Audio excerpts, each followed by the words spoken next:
অনেক কথা বলছে। তৃণমূলের সর্বোচ্চ নেত্রী আমাদের রাজ্যের মুখ্যমন্ত্রী আইএসএফ সম্পর্কে, আমাদের সম্পর্কে অনেক কিছু বলছে।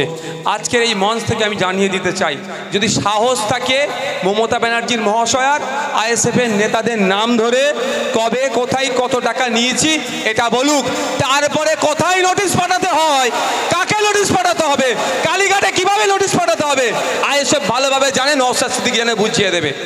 নাম নেওয়ার সাহস পাচ্ছে না। সাহস থাকলে মমতা ব্যানার্জি মহাশয়ার নাম নিয়ে বলুক। আর আমি নাম নিয়ে বলছি, তৃণমূল তৈরি হচ্ছে বিজেপির সহযোগিতা নিয়ে। যদি ভুল বলে থাকি আমার নামে নোটিশ পাঠা। আমি নাম নিয়ে বলছি, অমিত শাহজিকে নবান্নের 14 তলাতে 14 মিনিট কি গল্প করেছে, চলো মানুষ জানা হোক। আমি নাম নিয়ে বলছি, মমতা ব্যানার্জি অসমের মুখ্যমন্ত্রীর সাথে দার্জিলিং এ 2 ঘন্টা ধরে বসে কি চা খাচ্ছিলে সেটাও বলা হোক। কাকামো হচ্ছে অসমের মুখ্যমন্ত্রী, বিজেপির মুখ্যমন্ত্রী, যে মাদ্রাসা বন্ধ করে দিয়ে অপচেষ্টা চালাচ্ছে, তাকে নিয়ে দার্জিলিংয়ে 2 ঘন্টা ধরে চা খাচ্ছিল। ভাই কেন কেন চা খাচ্ছিল, কি কথা বলছিল? যদি সরকারি মিটিং হয় সেখানে পিএসসিএদের উপস্থিত থাকতে হয়, ছিল ওখানে? আমি তো নাম নিয়ে বলছি, মমতা ব্যানার্জি মহাশয় বিজেপির সাথে এত সম্পর্ক ভালো, স্বাভাবিকভাবে আমি যদি আজগারের বাড়িতে আসি, আজগারের সাথে আমার এত ভালো সম্পর্ক, আমি কি খাই না খাই, ঝাল খাই কি মিষ্টি খাই আজগার ভালো জানে, কম বেশি ওর বাড়িতে আসা যাতায়াত করেছি। এখন আজগারের পরিবর্তে আমি এর বাড়িতে একদিন যদি আসতে চাই, ডেকেছে আসছি, তো আজগার কি বলবে ওকে? স্বাভাবিকভাবে ভাইজান আসছে তোদের বাড়িতে, শুনলাম ভাইজান কিন্তু ঝাল বেশি খায় না, লঙ্কা বেশি খায় না, ঝালটা কম দিবি, তেল মশলা বেশি দিবি না। কেন? এত ভালো সম্পর্ক আছে বলেই তো। মমতা ব্যানার্জি কি দেখলাম আমরা, অমিত শাহজি সৌরভ গাঙ্গুলির বাড়িতে আসবে, মমতা ব্যানার্জি ঠিক করে দিচ্ছে অমিত শাহজিকে কি কি খাওয়াতে হবে।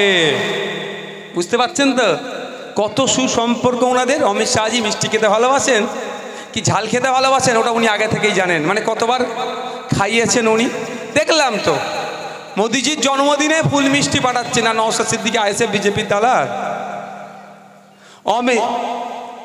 আরএসএস এর চিফ মোহন ভগবতজি কেশিয়ারিতে আসলো, আমটা মিষ্টি মিষ্টি পাঠাচ্ছেন। আর নওশাদ সিদ্দিকী, তাপস ব্যানার্জিরা, আপনার জামির ভাইয়েরা যারা আছি, আমরা মানুষের জন্য লড়াই করছি, আমরা বিজেপির দালাল হয়ে যাচ্ছি। আমরা আরও দেখেছি তো, অনেক ঘটনা দেখেছি। গুজরাট দাঙ্গার কথা আমরা ভুলে যাইনি ভাই, ভুলে গেছি নাকি আমরা? গুজরাট দাঙ্গার মূল নায়ককে আমরা জানি। তারপর আমরা কি দেখলাম, গুজরাট দাঙ্গার পরে মোদিজিকে কে ফুল পাঠিয়েছিল? এটা জোরে বলুন না। মমতা ব্যানার্জি মহাশয়া। আজকে আপনারা আমার কাছে ভালো শাস্তে আসছে না, যেখানে কৃষক বিরোধী বিল যখন পাস হচ্ছে মমতা ব্যানার্জি তখন মুখে কুলি পেটে বসেছিল, তার এমপিরা কি করছিল আমরা কেউ ভুলে যাইনি ভাই। সিএ যখন বিল পাস হচ্ছিল সেন্ট্রাল থেকে, লোকসভা থেকে, তখন যে এমপিগুলো যায়নি তাদের বিরুদ্ধে মমতা ব্যানার্জি কি ব্যবস্থা নিয়েছে? মমতা ব্যানার্জি তো দূরের কথা, উনার বাড়ির সন্তান, উনার ভাইপো সেই সময় কি অবস্থান গ্রহণ করেছিল সিএ বিলের সময়, এর জবাবটাও কিন্তু মমতা ব্যানার্জিকে দিতে হবে। আমরা সব তুলতে দিচ্ছি কোন কোন বেটা ভোট দিয়েছিল, কে ভোটদান থেকে বিরত ছিল, তুলতে দিয়েছি। অভিষেক ব্যানার্জি কি করেছে সেটাও আপনাদের সামনে দেখাবো। আমরা যখন মানুষের কথা বলছি, যখন দেবত্ব সম্পত্তি বেহাত হয়ে যাচ্ছে, ফেক ST/SC সার্টিফিকেটে ভরপুর হয়ে যাচ্ছে, আমার হিন্দু সমাজের মা বোনেদের উপরে অত্যাচার হচ্ছে, সে হাঁসখালি থেকে শুরু করে বিভিন্ন জায়গায়। এই গতকালকে আমি গিয়েছিলাম, গেল গ্যাস অথরিটি ইন্ডিয়া লিমিটেড একটা লাইন যাবে, সেই লাইনে যেতেই পারে, উন্নয়ন হোক দেশের, আমরা উন্নয়নের বিপক্ষে নয়, কিন্তু পর্যাপ্ত পরিমাণে তো ক্ষতিপূরণ দিতে হবে। কোনো ক্ষতিপূরণ নয়, কোনো কাগজ দেখাচ্ছে না, বলছে শতকে না কাটাতে মাত্র 40,000 না 44,000 টাকা দেবো বলে জমিগুলো কেড়ে নেওয়ার চেষ্টা হচ্ছে। তাদের পাশে যখন গিয়ে দাঁড়াচ্ছি তখন নওশাদ সিদ্দিকী আইএসএফ হয়ে যাচ্ছে মুসলমানদের দল। আবার যখন আনিসের কথা বলছি, যখন ওয়াকাফ প্রপার্টি উদ্ধারের কথা বলছি, ওবিসি রিজার্ভেশন ঠিকঠাক হচ্ছে না, শুধু ঘুমটা দিয়ে রমজান মাসে এসে ইফতার করলে হবে না, সংখ্যালঘুদের চাকরির ব্যবস্থা করতে হবে, শিক্ষার মান উন্নয়ন করতে হবে, স্বাস্থ্যের মান উন্নয়ন করতে হবে, এদের স্বাবলম্বী করতে হবে। যখন একথাই বলছি তখন আবার নওশাদ সিদ্দিকী বিজেপির দালাল হয়ে যাচ্ছে। যাবো কোথায় ভাই? আমার দলিত ভাইয়ের কথা বললে, আমার আদিবাসীর কথা বললে, আদিবাসী ভাইয়ের কথা বললে, জল জমি জঙ্গলের অধিকারের কথা বললে, 5th শিডিউল 6th শিডিউলের কথা বললে, তখন আমরা হয়ে যাচ্ছি বিজেপি মুসলমানদের দল। আর যখনই সংখ্যালঘুদের কথা বলবো, অধিকারের কথা বলছি, তখনই আমরা হয়ে যাচ্ছি বিজেপির দালাল। যাব কোথায়? তাহলে কি চুপ করে যাব নাকি? চুপ করে যাওয়ার কোনো জায়গা নয়, চুপ করে যাওয়ার কোনো জায়গা নয়।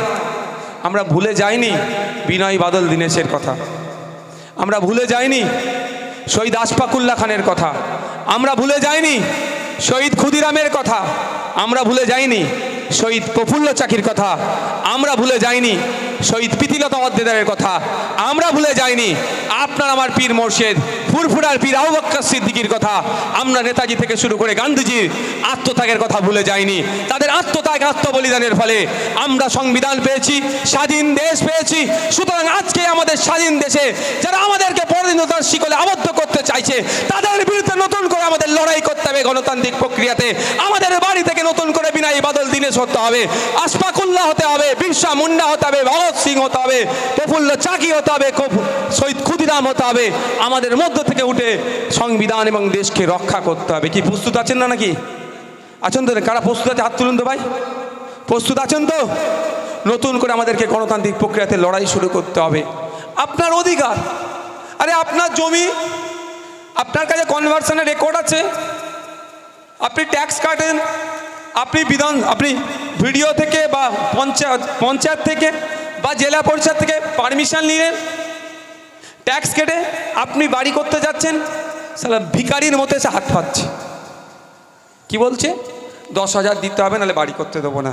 ভাই কোন রাজত্বে বসবাস করছে? এটা স্বাধীন ভারত তো ভাই, এটা তো স্বাধীন ভারত তো নাকি? এটা তো স্বাধীন দেশ তো নাকি ভাই?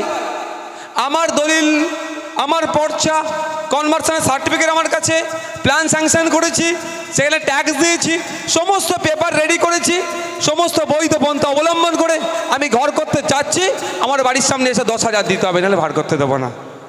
এদের হাত থেকে সমাজকে মুক্তি দিতে হবে। এই রোগ যে ছড়িয়ে গেছে, এই রোগ থেকে সমাজকে মুক্তি দিতে হবে। তার জন্য আপনাকে আমাকে এগিয়ে আসতে হবে। আপনি যদি পুলিশের কথা ভাবেন, মিথ্যা কেসের কথা ভাবেন, আপনাদের একটা কথা বলে যায়, ইন্ডিয়ান সেকুলার ফ্রন্ট গণতান্ত্রিক প্রক্রিয়াতে লড়াই করছে, লড়াই করবে, গণতন্ত্রকে মান্যতা দিয়ে লড়াই করছে, আগামী দিনে লড়াই করবে।